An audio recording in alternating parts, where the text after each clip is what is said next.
The draft bill no longer included aspects of an earlier version that included legislation of custodial service providers and algorithmic stablecoins, as well as a CBDC study. Republican lawmakers with the United States House Financial Services Committee have released a draft of a bill focused on payment stablecoins rather than overseeing other aspects of digital asset markets.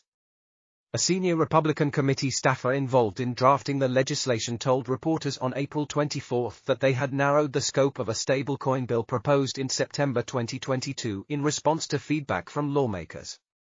The bill, aimed at providing for the regulation of payment stablecoins, would be separate from legislation focused on custodial service providers, algorithmic stablecoins, and a study on central bank digital currencies.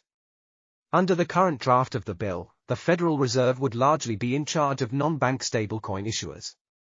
The issuers would also have to meet certain federal criteria to also qualify as a payment stablecoin issuer even under a state charter.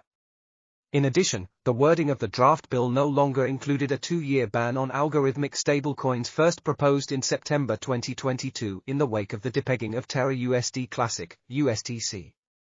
Permitted payment stablecoin issuers shall maintain reserves backing the issuer's payment stablecoins outstanding on an at least 1-to-1 basis, said the draft bill.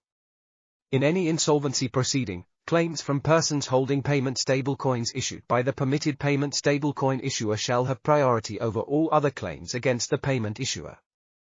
The bill represented a significant change from a draft released prior to an April 19 committee hearing on stablecoins. For that bill, Financial Services Committee Ranking Member Maxine Waters said the draft was not representative of a compromise between Democratic and Republican Party members. The staffer said they had shared the latest draft with Democratic staff members and were awaiting feedback. The draft bill came as stablecoins continue to be the target of regulators in the United States. In February, the U.S. Securities and Exchange Commission issued a Wells notice to Paxos over Binance USD, BUSD, and lawmakers have scheduled hearings to explore the collapse of Silicon Valley Bank, which resulted in USD Coin, USDC, temporarily depegging from the dollar due to Circle's exposure. Lawmakers in both the U.S. Senate and House have previously proposed different avenues for regulating stablecoins through legislation, but many attempts have failed to pass.